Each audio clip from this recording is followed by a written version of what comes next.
Assalamualaikum warahmatullahi wabarakatuh. Salam sejahtera untuk kita semua. Perkenalkan, saya Hani Fitria dari Universitas Pembangunan Jaya. Terima kasih kepada Dewan Juri dan juga kepada panitia telah memberikan saya kesempatan untuk dapat mengutarakan pandangan saya terkait mosi yang diberikan, yaitu Dewan ini menyesalkan anggapan di dunia pendidikan bahwa mahasiswa adalah pelanggan atau konsumen.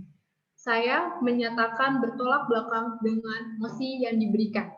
Dan sebagai leader of opposition, izinkan saya untuk mengutarakan pandangan saya. Pendidikan adalah proses pengubahan sikap dan tata laku seseorang atau kelompok orang dalam usaha mendewasakan manusia melalui upaya pengajaran dan pelatihan. Dalam Undang-Undang Dasar Republik Indonesia tahun 1945, pasal 31 ayat 1 menyebutkan bahwa setiap warga negara berhak mendapatkan pendidikan, dan ayat 3 menegaskan bahwa pemerintah mengusahakan dan menyelenggarakan satu sistem pendidikan.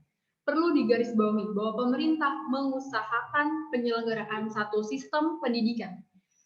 Atas hal itulah yang melatar belakangi timbullah Undang-Undang Nomor 20 Tahun 2003 atau Undang-Undang Sisdiknas pasal 53 ayat 1 Undang-Undang Nomor 20 Tahun 2003 tentang Sistem Pendidikan Nasional yang berisi penyelenggara atau satuan pendidikan formal yang didirikan oleh pemerintah atau masyarakat berbentuk badan hukum pendidikan. Dalam pasal ini jelas diperbolehkannya masyarakat di luar pemerintah yang berbentuk badan hukum pendidikan untuk menyelenggarakan suatu sistem pendidikan. Hal ini juga diperkuat dengan pasal 53 ayat 3 Undang-Undang Sisdiknas tentang Badan Hukum Pendidikan. Sebagaimana dimaksud dalam ayat 1, berprinsip nirlaba dan dapat mengelola dana secara mandiri untuk memajukan satuan pendidikan. Hal ini jelas bahwa masyarakat di luar pemerintahan yang berbentuk badan hukum pendidikan dapat mengelola dana secara mandiri untuk memajukan satuan pendidikan. Perlu digarisbawahi, diperbolehkannya ini, tapi dengan tujuan untuk memajukan satuan pendidikan. Data yang saya dapat, APBN tahun 2021 harus menggelontorkan dana 20% yang dialokasikan untuk pendidikan atau sebesar 550 triliun yang kemudian akan dikelola oleh Kemendikbud sebesar 14,8% atau sebanyak 81,5 triliun. Hal ini juga diperkuat oleh Konstitusi Amandemen Undang-Undang Dasar 1945 pasal 31 ayat 4 yang mengamanatkan kewajiban pemerintah untuk mengalokasikan biaya pendidikan sekurang-kurangnya 20% dari APBN dan juga APBD. Diperkuat kembali dengan Mahkamah Konstitusi nomor 013/PUU strip 6 tahun 2008 bahwa pemerintah daerah wajib untuk mengalokasikan dana minimal 20% dari APBN maupun APBD. Namun, pada kenyataannya, daerah seperti Papua hanya mengalokasikan dana sebanyak 1,4%, Jawa Timur 1,7%, Sulawesi Selatan 2%, Kalimantan 2,2%, Papua 2,3%.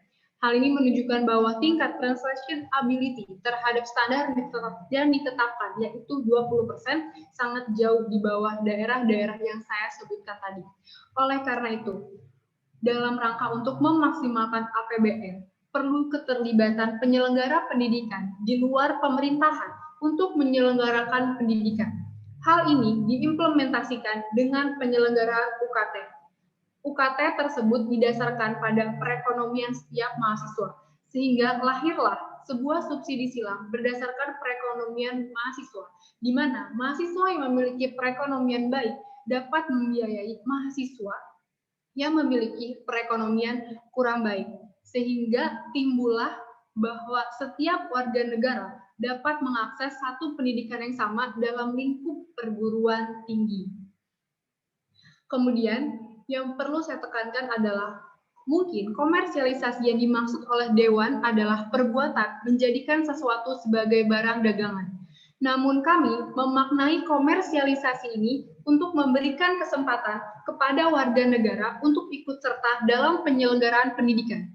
Dan perlu digarisbawahi yang seperti saya sudah sebutkan, tetap berdasarkan pada Undang-Undang Sisdiknas ayat 3, bahwa dalam penyelenggaraannya harus terusus untuk memajukan satuan pendidikan. Kemudian, dan yang seperti disampaikan oleh Dewan tadi adalah pendidikan bahwa mahasiswa adalah pelanggan atau konsumen.